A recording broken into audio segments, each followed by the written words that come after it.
When he heard the truth na hindi katabok, everybody say hindi katabok. Ang mga taga-dira, hindi katabok diri. Ang mga taga-diri, hindi katabok dira. Wala tabok-tabok. Sa mga bag-o diri, kapin pa mga Katoliko nga diri, wala purgatorio. This is good news. Good news kiniya nga wala purgatorio. Nga man, basta from Genesis to Revelation, wala kikin-mention ang purgatory. Nga man, wala mong.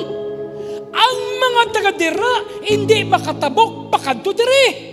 Ang mga taga-diri, hindi makapakadto dira sa mga imol. Good news kiniya sa inyo. Naman, ay pwede manggali ang imol makapalagit.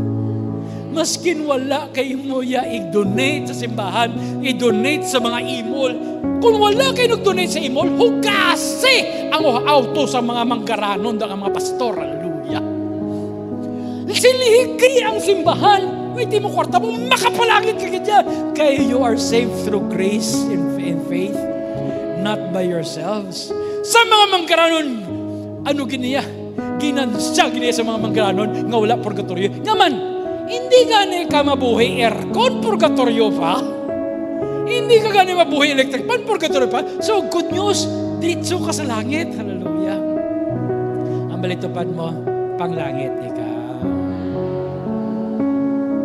Sang nabala na sa manggaranon nga hindi pwede katabok. Ang reliyon niya wala kaluwas sa iya. Pareho sila ni Lazarus reliyon mo.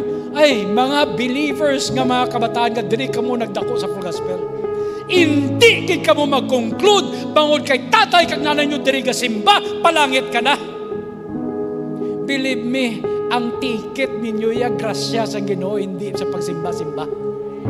Kag i-verify ay ng ticket ni mo nga grace, kilala na tatakan ni mo heart, nga nakainulsol ka, may grasya, kay i-verify pa ina ang ngalan mo sa book of life.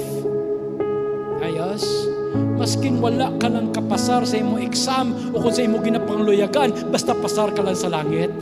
Ang balitupan mo may tsansa ka pa, brad.